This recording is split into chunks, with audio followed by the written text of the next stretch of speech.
നമസ്തേ. നിങ്ങളിങ്ങോട്ടൊന്ന് ഓടി വന്നേ, ഗ്യാസ് കഴിഞ്ഞു. വൈകുന്നേരം കുക്കിംഗ് ഉണ്ടാവില്ല എന്നാ തോന്നണേ. പുറത്തെങ്ങാനും പോയി ഭക്ഷണം കഴിക്കാം. അപ്പോൾ ഭർത്താവ് പറഞ്ഞു, പുറത്ത് പോയി എങ്ങനെയാ ഭക്ഷണം കഴിക്കണേ?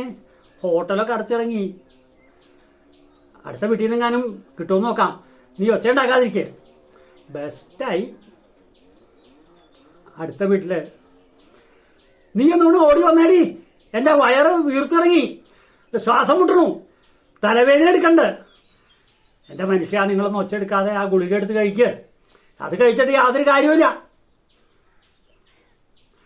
രണ്ട് ദിക്കിലും വില്ലൻ ഗ്യാസ് തന്നെയാണ്.